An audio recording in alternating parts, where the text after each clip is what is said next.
Mesdames, Messieurs, chers téléspectateurs, amis sportifs, bonjour et bienvenue à votre émission, notre émission ONA Sport. ONA Sport est une émission de la télévision nationale tchadienne pour la promotion du sport. Affilié à la Fédération tchadienne de karaté et disciplines associées, le Kung Fu, cet art martial d'origine chinoise, gagne ces derniers temps le cœur des jeunes Djaménois. Zoom sur l'association Tiger.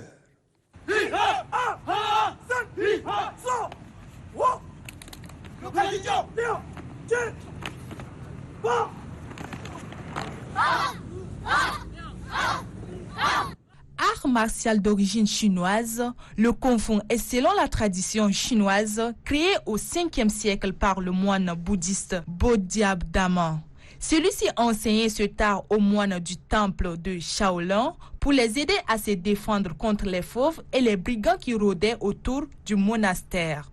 Au début du XIVe siècle, précisément en 1517, le saint patron du monastère Bodhisattva, Vajrapani, prenait le relais en introduisant quelques techniques de bâton et bien d'autres gestes d'harmonie et de politesse pour obtenir force et compétence du combat. Ainsi, le salut à distance constitue un symbole de non-agression et le poing fermé derrière symboliserait le retien du point d'attaque. L'art martial que nous pratiquons est un art chinois connu de tout le monde. C'est à la fois un art, une culture et un sport.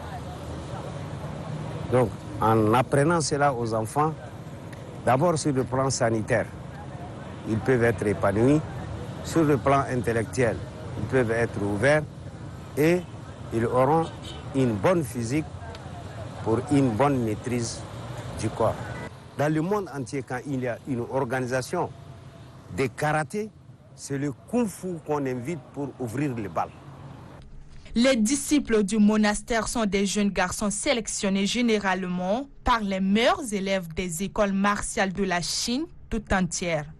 La formation martiale de ces disciples dure généralement entre 2 et 4 ans et se fait pendant plusieurs heures par jour. La plupart de ces jeunes se concentrent sur les démonstrations acrobatiques et les exercices de casse afin de satisfaire les groupes des touristes. Au terme de cette période, ils peuvent devenir moines. Avec Maître Adoum, depuis plus de 20 ans, c'était au début un tout petit club de quartier. Il a fait en telle sorte que c'est devenu un centre maintenant, avec plus de 200 élèves. Aucune autre instance sportive soit-elle ne nous est venue en appui, sauf de temps en temps l'ambassade de Chine au Tchad, qui nous donne certains matériels. Et quand, à la veille d'une certaine cérémonie, elle nous invite pour aller leur faire une démonstration. Les élèves et les moines martiaux les plus doués intègrent les tournées mondiales de démonstration pendant quelques années.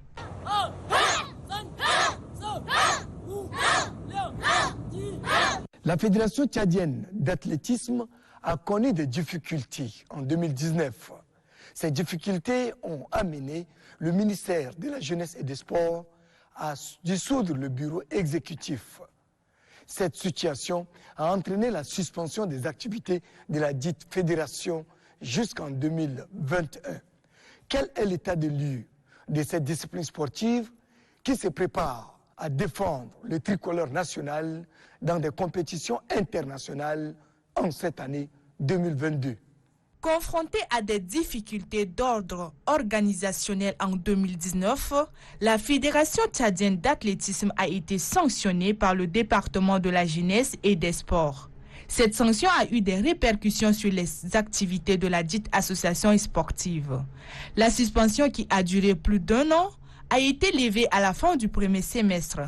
Face à cette situation, le secrétaire général de la dite Ligue nous situe par rapport au plan d'action 2022 de la Fédération tchadienne d'athlétisme. Nous avons eu 2 années où la fédération n'a pas eu l'opportunité vraiment de s'exhiber et de faire valoir les talents de ces athlètes qui sont entraînés durablement pour montrer leur efficacité. C'est pourquoi, à travers le plan d'action 2022, nous avons eu plusieurs réformes institutionnelles d'abord au niveau national. Dans le cadre administratif, nous avons voulu restructurer nos ligues. Après la restructuration des ligues, nous reviendrons dans la restructuration des clubs et nous aurons à la fin une bonne synergie de nos actions à travers une administration forte et déconcentrée. Et au niveau technique, nous avons voulu mettre sur pied un plan de détection que nous avons mis depuis 2016 et ce plan de détection nous a permis de faire une détection dans 10 régions du pays et ces 10 régions, 6 sont déjà effectifs et dont N'Djamena à elle seule a reçu 2 détections. Et les jeunes détectés ont commencé déjà à représenter le Tchad à l'équipe nationale. Celles qui n'ont pas eu l'opportunité de représenter le Tchad sont aussi dans cet embarras pour faire parler d'eux. Les plus hautes autorités de la République ont déclaré l'année 2022 année des sports et la Fédération tchadienne d'athlétisme qui est engagée dans plusieurs compétitions sous-régionales, continentales et internationales n'entend pas rester observateur. 2022 est une année du sport et moi je dirais que 2022 serait une année de l'athlétisme. Nous organiserons des semi-marathons ou nous organiserons des relais sur route. Donc ce sont des événements entendus côté de la fédération. La fédération se prépare ardemment à ces compétitions dont en mars nous aurons un représentant du Tchad au championnat du monde en salle en Serbie, en la personne de Barak Ali Moussa qui évolue au niveau de la France. Donc il ira faire les 3000 mètres en salle. Et au-delà de Barak Ali Moussa, nous avons aussi d'autres athlètes talentueux qui vivent dans l'Hexagone et qui feront parler d'eux-mêmes. Donc nous avons le championnat du monde qui auront lieu en 2022 aux États-Unis, à Oregon. Nous aurons aussi le championnat d'Afrique centrale au niveau africain. Au niveau mondial, nous aurons le championnat les Jeux de la francophonie. Et nous aurons en même temps les Jeux africains de la jeunesse en Égypte. Et aussi, nous aurons le championnat d'Afrique d'athlétisme qui auront lieu en juillet prochain en île Maurice. Donc, ardemment sur place, nous nous préparons localement avec les athlètes locaux et ceux qui sont aussi à l'intérieur du pays se préparent aussi efficacement. Adversaire des Scorpions de la Gambie au tour préliminaire de la 34e édition de la Coupe d'Afrique des Nations de football CAN 2023. Prévu en Côte d'Ivoire, les SAO sont en regroupement au centre de formation de Mélésie à Farcha dans le premier arrondissement. Djonodi Nestor s'est rendu sur le lieu. Le Tchad jouera les préliminaires de la CAN 2023 contre la Gambie. Sur le papier, il n'y a rien à espérer pour le Tchad, car le pays vient de sortir d'une sanction de la Confédération africaine de football et de la Fédération internationale de football association. Mais sur le terrain de l'Académie de Mélésie, dans la commune du premier arrondissement, l'entraîneur national Mamad Alamine Bouli et ses poulains sont à pied d'œuvre pour se lancer à la conquête de cette 34e édition de la CAN 2023. Oui, on a commencé nos séances d'entraînement hier de cela une semaine. Donc la volonté y est, donc de part et d'autre que les joueurs, les dirigeants, que les staffs techniques, donc nous sommes en train de faire un travail remarquable pour vraiment rehausser le niveau des enfants et puis affronter le match contre le Gambie. Bien que le Tchad ne dispose pas d'une équipe nationale type, depuis que l'ascension de ces deux instances internationales de football est prise, au niveau du staff technique, on constate que les joueurs ont encore gardé le réflexe. Bon, ça va, le talent, je pense que c'est un peu difficile parce que maintenant on ne peut pas le juger parce que plus d'une année que les jeunes n'ont pas joué. Mais je pense qu'on va essayer de perfectionner tout ce que les jeunes ont dans les jambes pour atteindre le niveau.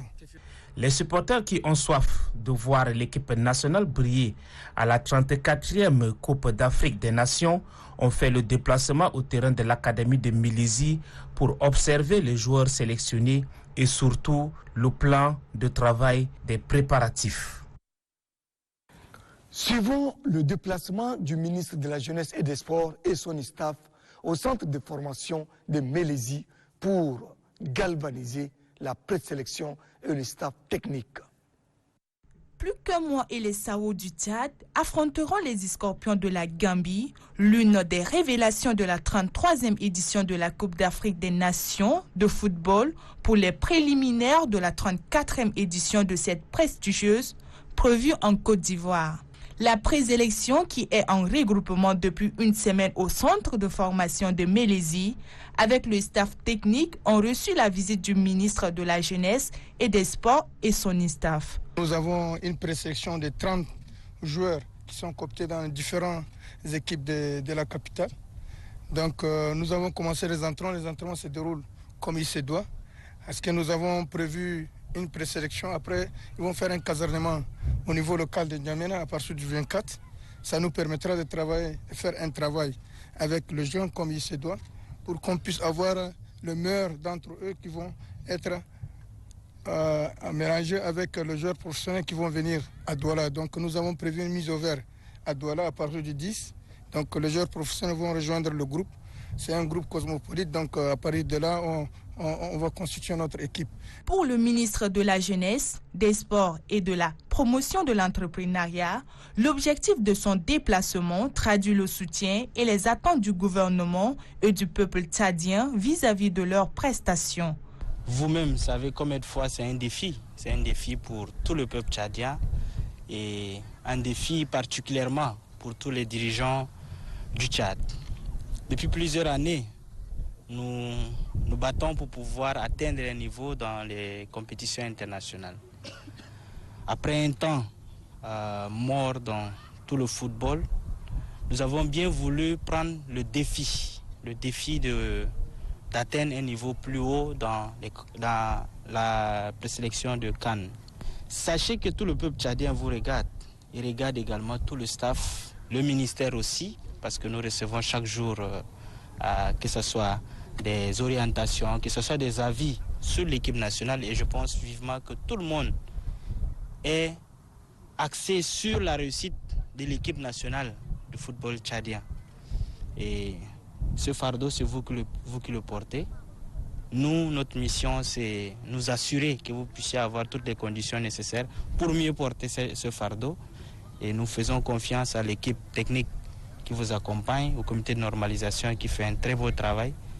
Et comptons vraiment au nom du gouvernement, au nom du président du conseil militaire de transition sur vous. Si vous savez quelle est la pression qu'on reçoit chaque jour par rapport à ce match préliminaire, vous comprendrez que le poids des 17 millions de Tchadiens là est assez lourd à porter. Mais tout dépendra de votre engagement. On ne doute pas de cela, mais doublez d'efforts. Le staff technique a également programmé des matchs amicaux avec les clubs du Cameroun et des équipes des pays voisins pour peaufiner les préparatifs des Sao avant d'aborder les virevoltants gambiens.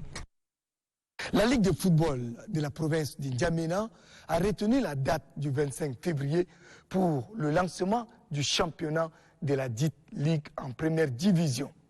Les matchs sont prévus au terrain de Diguel, de Farsha, au stade municipal de Paris-Congo.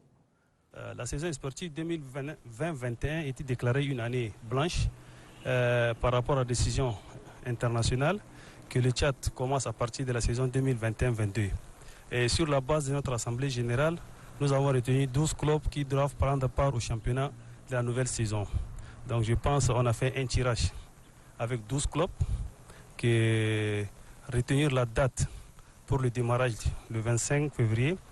La deuxième division, on envisage vraiment d'ici peu les convoquer aussi. Nous avons 16 clubs en deuxième division. Et nous aurons aussi 8 clubs au football féminin. Donc ça c'est par rapport à la décision de l'Assemblée générale au nombre de clubs qui vont prendre part au championnat saison sportive 2021-22. C'est la Ligue qui établit des dates par rapport à une compétition et c'est la fédération nous envoie la période de démarrage du championnat. C'est vraiment un calendrier qui est établi sur le plan international. Ce n'est pas uniquement le Tchad, mais la FIFA et CAF exigent ce calendrier. Et la fédération soumet à ces ligues. Donc je pense que toutes les ligues doivent vraiment respecter ces calendriers. C'est ça ce qui est très important. Donc je pense que le tirage a été fait.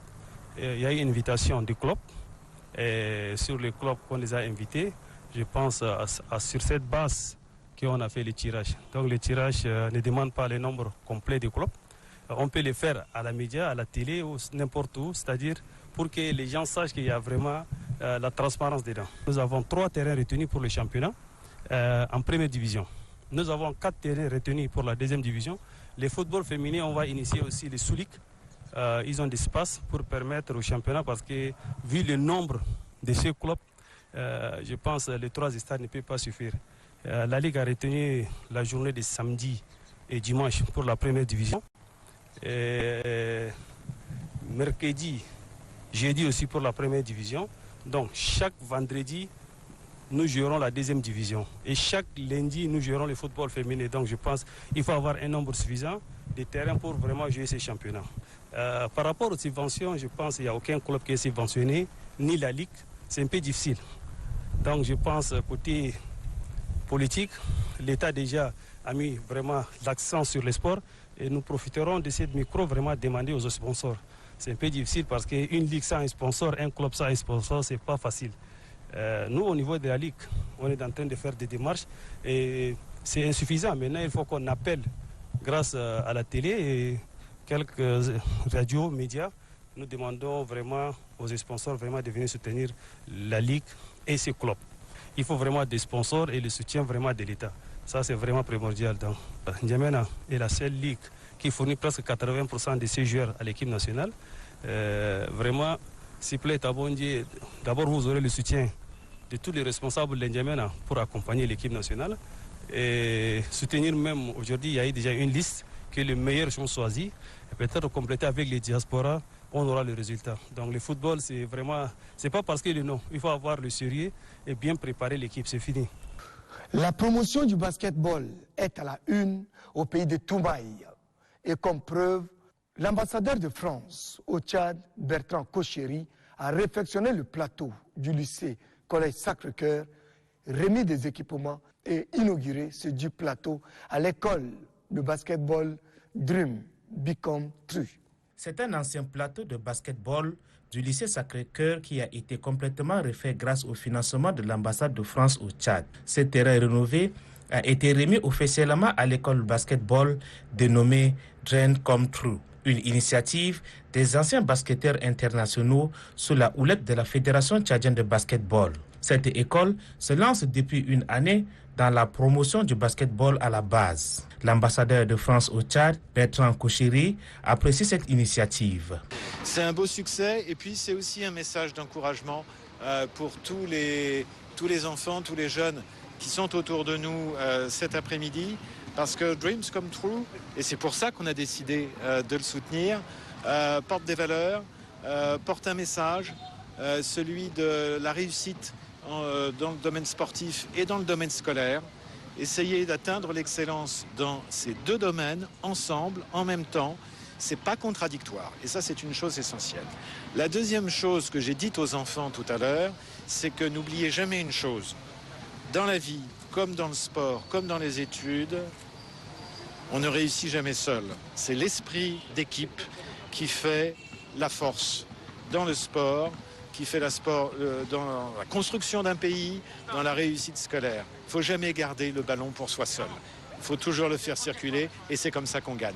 Peu avant cette réception, les responsables de cette école ont animé une conférence de presse pour édifier les hommes des médias sur l'importance de cette école. Au cours des échanges, le président du bureau exécutif, Issa Nakoy, souligne que l'ouverture de cette saison sportive 2021-2022 commence avec 78 pensionnaires, dont 56 garçons et 22 filles, contrairement à l'année 2021 où l'école a évolué avec 45 pensionnaires.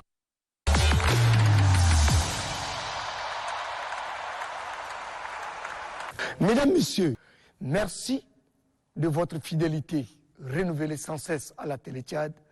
Restez des nôtres, car les bonnes choses ne font que commencer. Quant à nous, nous vous disons à samedi prochain.